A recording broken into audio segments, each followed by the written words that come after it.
I want to share a story with you. This is a story that it's very hard for me to tell without crying.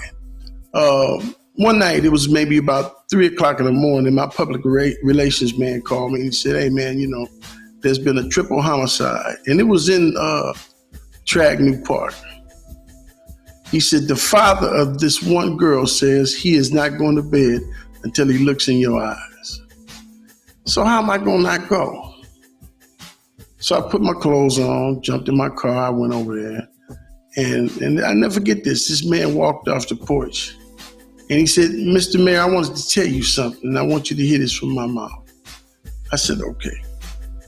He said, my daughters were going skating and the car that was picking them up pulled in the driveway. And somebody drove by and shot all 3 of these girls and killed them. When I ran outside, my daughter was laying in the gutter.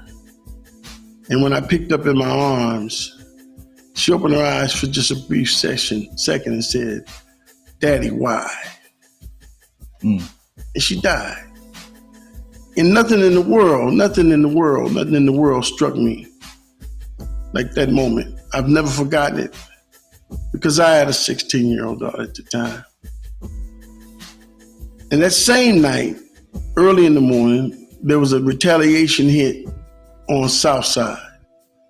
And of course, my public relations said, man, you're not gonna believe this. I said, just give me the address.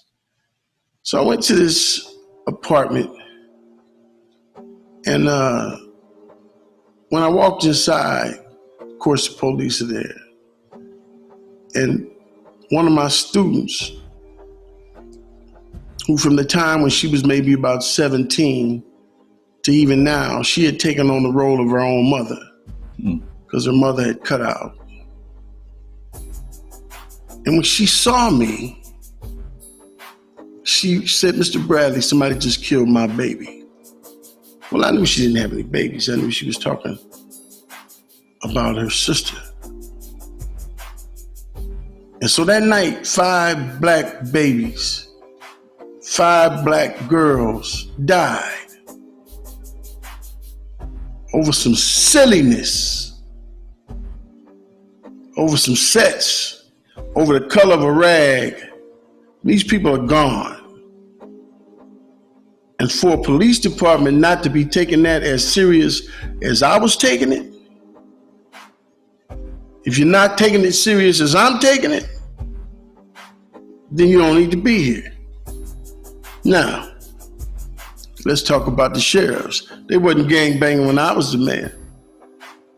You didn't have any, what are they called, banditos or whatever they are, executioners. Yeah. And Ben, let me tell you why. Because they'd have been gone too. You understand? Because when God puts you in a position of authority and he gives you power, he expects you to execute it justly and with precision. And sometimes when you pray for something, when it shows up, it doesn't look like what you asked for. I know I don't look like what you want. I'm not soft. I don't speak the King's English as you would like me to, even though I have a master's degree and can quote Shakespeare until you get sleepy. But when I showed up on the scene of something, everybody knows it's time to get busy because I'm not playing. I took the lives of those people seriously.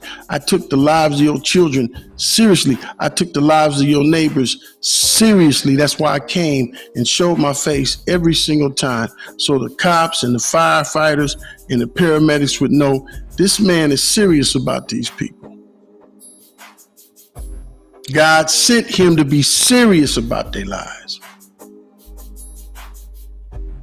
So yeah, if you got to give me a case for me to get rid of you, use your judges and your prosecutors to put me in the pen because I got rid of you, then I was prepared to do that because God gave me that assignment. And then the question you got to ask is, okay, so they replaced me, the so-called gangster, with a DA. How did things go? Did it get better for you? Did your streets start getting messed up? You want to know why your streets wasn't messed up with me? Because I'd go to the city yard and kick the barbecue pit over when the guys that are supposed to be fixing your streets is having a ham or a turkey or some collard greens. That's not what you was paying them for. You was paying them to fix the streets. And as black people, we have to always be mindful. Always be mindful that the world watches us. And they say, see, look at these Negroes. They got their own city and it's messed up, full of dope, full of prostitutes, full of this and that. Listen, man, being black is the hardest job in the world. Because you're guilty before you even get tried. You got 400 years of being abused to rely on to understand who you are when you walk into the courtroom. So I knew the moment they indicted me, I was going to the pen. And guess what? When I got to the pen, everybody in the pen said, yeah, man, we knew you was coming. Feel me? Whether you did it or not, because once they get you down there, you're going to the pen. Unless you snitching. And I ain't gonna do that. Second, I ain't had nobody to tell on. Because everybody on my council was honest. But the bottom line is they told you we was gangsters and you believed it. I had this one lady come to my house from that last interview. Okay. Sat down with me for 2 hours, heard the whole story. I said, listen, and I would really prefer that you not refer to me as a gangster. Oh, don't worry about it. I'm glad you gave me the whole background on what happened. When the thing came on, she told the story. She said, and Omar Bradley, also known as a gangster mayor, because this is what they got to make of us. You know, they got to make you a gangster. How else can they destroy you? And what the sad part is, people like that look like me believe it. Compton got money. Compton ain't broke. But Compton is stagnant when it comes to its appearance. Can you explain that to me and folks watching this podcast? How can I sell you empire if you don't think black men are rotten? How can I sell you power if you don't think black men are rotten? It is a market. It is a literal market to make black men rotten, especially black men who are in power positions. If you're in a power position, you're a black man, you got to be rotten, right? Okay.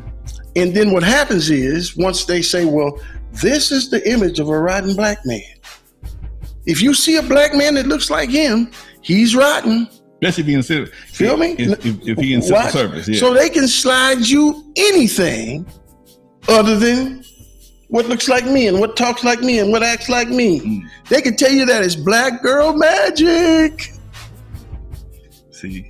But watch this though, Lonzo. Go ahead. It's been more black women since 1991 on the Compton City Council. It's been a majority of women since 1991.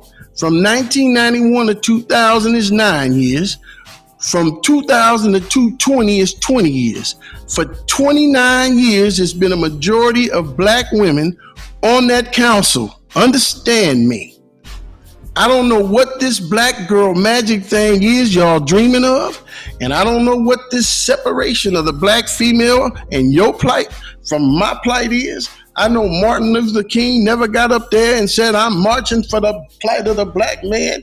He was marching for black people. Malcolm was marching for black people. Medgar was fighting for black people, not black men. So you didn't drink somebody's Kool-Aid. They done stuck you on a couple of TV shows. They done set you in a couple of seats, and you done forgot that you couldn't be here unless some black man exploded from inside of himself and sent you into the universe of your mother. You was with us before you was ever with them. But you bought it. And even as the ship is sinking, you just love it. Because it looks like that which has been approved by white America. They talk so nice and they dress so nice and they act so nice and they never say anything out of line. Well, we'll have to investigate that. We're going to have to look into that. We're going to have something to say about that, but you never do anything. So when you get a man, and I ain't talking about a male, there's a whole bunch of males, black males in politics, but there ain't a whole bunch of black men in politics. You can include your old president in that one. When you don't get black men in politics, then you end up with what you end up with, and you don't even recognize that's why you got it.